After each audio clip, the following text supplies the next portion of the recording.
Hi, I'm Rachel Pomerantz with U.S. News and World Report, here with Dr. Roybnne Chutkan, who's going to talk to us about her new book, Gutbliss. And Dr. Chutkan, thank you so much for being with us to talk about these issues, which a lot of people struggle with, and we're very excited to hear about how to get light, tight, and bright the healthy way, which you clearly are. So maybe you can start out by giving us some tips on how to get here. Well, thank you so much for having me. So Hippocrates said thousands of years ago that all disease begins in the gut, and I think he was absolutely right. I'm a little biased as a gastroenterologist, but the digestive tract really is the engine for the entire body. So if your digestive tract isn't optimized, if you're not feeding it the right fuel, if it's not running smoothly, it's really hard for the rest of you to feel well. So I think that the GI tract is it's the hub for the rest of the body. And so you said that you wrote this book in response to an epidemic of digestive disorders among a lot of your female patients. What do you think is going on?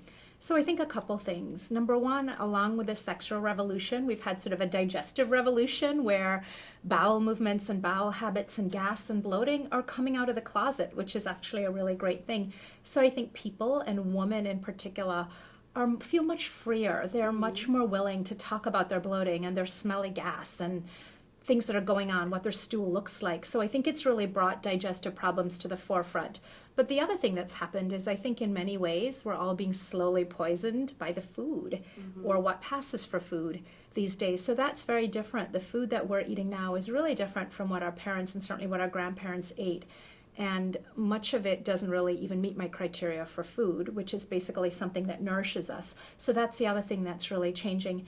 And then, of course, there are environmental factors, there are hormonal factors, there are anatomical differences between men and women. So there are lots of different categories of things that really conspire to bloat us. So in that sort of to my next question, which is that it seems like everyone these days has some sort of a food intolerance or a food allergy, or they're trying to figure out what they're reacting to. Would you say there's a general diet that you suggest for optimal digestive health or to get people on the right path?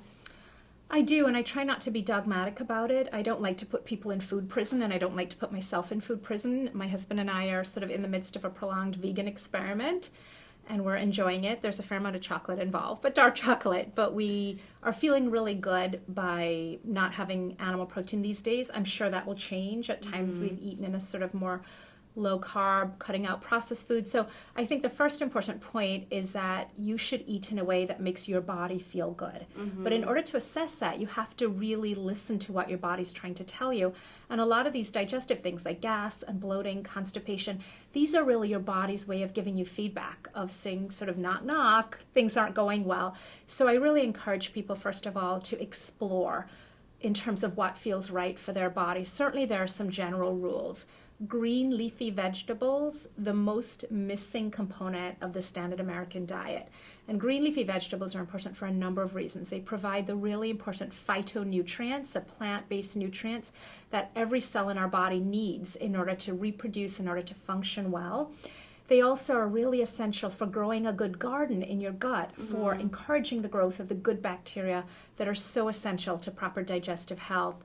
So green leafy vegetables, I think all of us, even those of us who are experimenting with veganism, all of us can typically increase the amount of green leafy vegetables we're eating, and similarly cutting down on processed foods. And when you talk about processed foods, lots of times people are like, well, what does that mean? Right. So I think the simplest way to think about this is to think about whether this was plucked up from the earth or reaped from a tree or a bush, so think apples instead of applesauce. Think corn on the cob instead of corn chips. And just food in its more natural state. So again, I try not to create food hierarchies and have people think of these foods as being bad and these as good. That being said, there are certain foods that I want to draw people's attention to, and they are spelled out in my book, in my 10-day plan, and it conveniently spells out SAD gas. So starting with the SAD, that soy, and by soy I don't mean a little soy sauce or some edamame, I'm talking about heavy-duty processed soy. And this can be a real problem actually for people who are trying to avoid eating meat, and then they're using all these meat replacement products that are full of processed soy. Right. And processed soy can have a lot of estrogen effect, and particularly in women can lead to bloating and water retention. The A in the SAD is artificial sweeteners. Choose calories over chemicals every time. These substances are really problematic because they're not absorbed in the small intestine, so they don't contribute calories. They end up floating onto the large intestine where they get fermented by bacteria and they produce a lot of gas, bloating, sometimes cramping.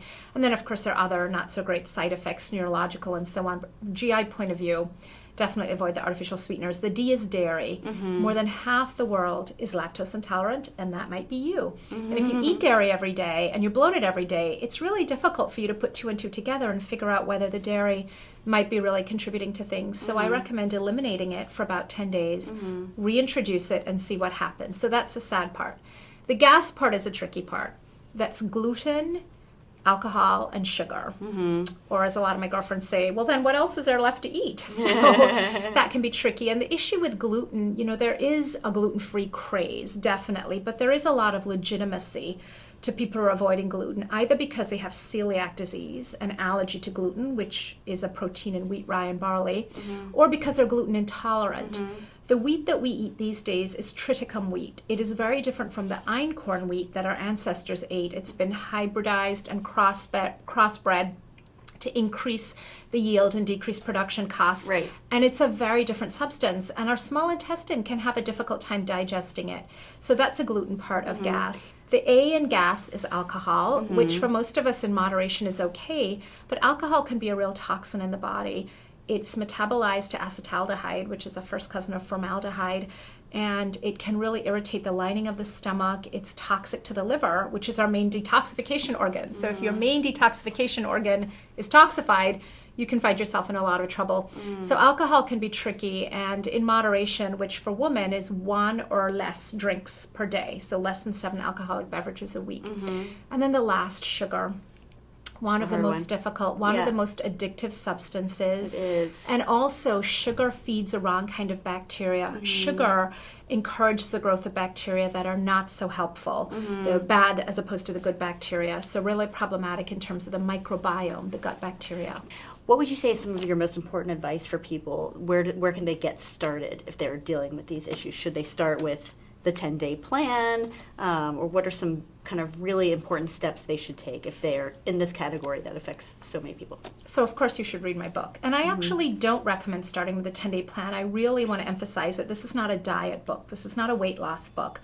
In fact, there wasn't even a plan initially, and my editor said, you know, people really want some actionable things that they can do beyond just being given some good information. But I really, really encourage people to read the book. I'm certainly not suggesting you read my book in lieu of going to a doctor if you really think you have a problem, but the idea is to give you a bit of a roadmap and a bit of a guide to help figure out what could be going on. Could it be something in my microbiome? Am I that classic patient who has a history of taking antibiotics every year and there might be some imbalance there?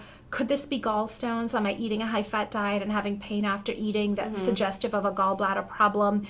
Am I not just having serious bloating, but am I seriously bloated? Could this be a sign of ovarian cancer, a worrisome condition, something that I need to seek immediate medical attention for? So again, this is not instead of going to your doctor, but it's an opportunity to arm yourself with, I think, some really practical information and to create a roadmap and explain what's going on in people's digestive tracts so that they'll have a better sense of where to start looking. And what I really encourage people to do is not just to focus on what's going wrong, but on why. And ask those questions. Ask those questions of yourself. Ask those questions of your healthcare practitioner. Why do I have gallstones? Why are my gut bacteria imbalanced? Why do I have gas and bloating? Why is my bowel irritable? Because that is really what's going to lead you to the answer and the thing that you can change so that you don't have to just apply the pharmaceutical Band-Aid, but you can really fundamentally change what it is. And for most people, the good news is you can make a lot of progress by changing your diet and lifestyle. It can't fix everything, but it can fix a lot of what's going wrong in the digestive tract. Well, thank you. This is encouraging. I know we're going to help a lot of people. Thanks for being here, Dr. Roybnne Chutkan, the author of the new Gutbliss. So thanks again. Thank you so much for having me.